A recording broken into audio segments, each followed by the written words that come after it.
What's up, everyone? This is Soul with another video, and today I'm going to read a blog. The comments are going to say, is he really just reading something off of a website? Yes, I am. Hit the like button, subscribe for more content, and let's go. Dragonflight in 2023, The Road Ahead by Blizzard Entertainment.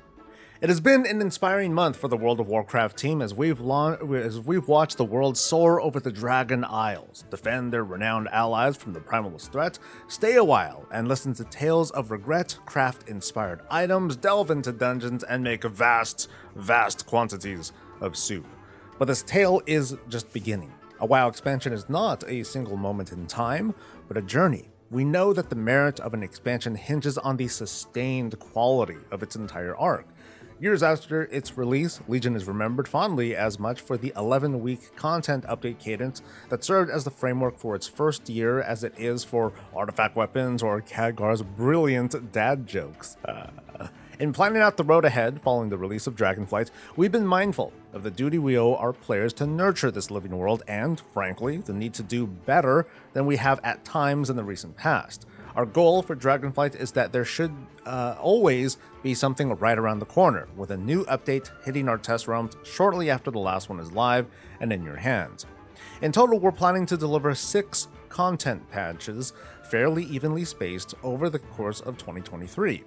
It's a lot. This will include 2 major updates, the traditional pillars of our expansions with new zones, raids, and seasonal rewards, but in between those, we want to keep expanding and evolving our world with new world events, updates to systems, and evergreen holidays, new dungeon experiences, new narrative chapters, and cinematics that can serve as epilogues or as prologues to the next major step in the adventure.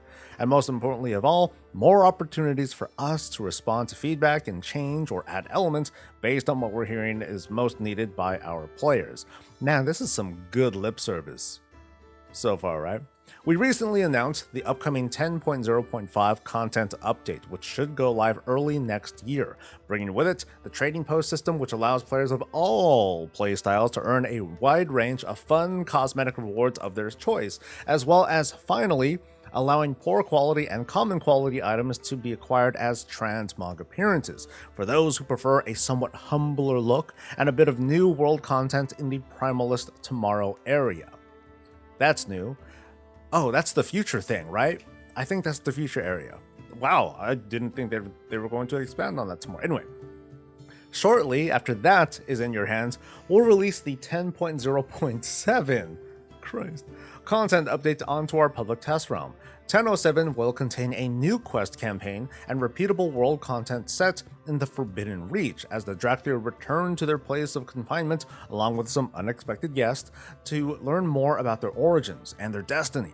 This content will set up the next major chapter of Dragonflight, and by its conclusion, it should be obvious what our next destination must be. Alongside this new content, we also plan to add quest lines for the human and orc cosmetic heritage armor, update some of our recurring holidays, and more. Finally, there will also be a 10.15 and a 10.17 content update coming in the second half of the year, bridging the period between our second and third major updates. We don't want there to be any specific formula for the size and shape of these updates, but the goal is simply more Warcraft, more story, more content, more rewards, more events, more tech improvements with less downtime between them. I don't want to spoil everything, and I'm confident that there are at least a couple of surprises along the way that no one is expecting, and some of the details simply aren't decided yet, because your feedback will help shape exactly what we prioritize in these updates. We're honored and humbled by the reception to Dragonflight so far, but this is only the start. From me, whoever this is, and the entire development team, please accept our wishes for a happy, healthy, and peaceful new year, and we can't wait for you to see everything we have in store for Azeroth in 2023. It's from Holly Longdale, the current sub-boss, mostly boss, of World of Warcraft. Nice. Okay, so now I guess the paradigm is changing. You know, we're used to major patch, minor patch. So now we're going to have 2 minor patches. So a 10.15 and a 10.17 and in 05 and an 07 patch, and we've seen like little bits of these. I don't recall exactly the expansion, but we did in fact have a 1.5 and then a 1.7, or a 0.5 and then a 0.7 patch. But I believe that was like towards the end of an expansion when they were just trying to add some stuff to, some new systems, some back-end stuff. It wasn't really much of anything. But with this, we're seeing meat. We're seeing new quest stuff. We're seeing repeatable stuff. We're seeing the entire map open up. We're finally going to travel to the Forbidden Reach zone and see what else is up there. So cool. So we're going to get some content there. And then we're probably going to see what's going to happen over here on this side, and then who knows what else. But, we're going to get some pretty strong indicators, it sounds like, from this 10.07 patch. This is cool. I'm really happy that they're giving us a kind of sort of tentative roadmap, along with telling us how their paradigm is sort of shifting, how they're going towards like these smaller incremental updates that add story, systems, updates, things like that. Really happy to finally see orc and human heritage armor sets. We're going to see lots of green skins are going to invade. They're coming back. So I'm really excited to see what that's going to look like. No one has seen what those are going to look like yet. They don't seem to have any concepts, but who knows? They might release something before the end of the year as like an early Christmas treat. Not sure.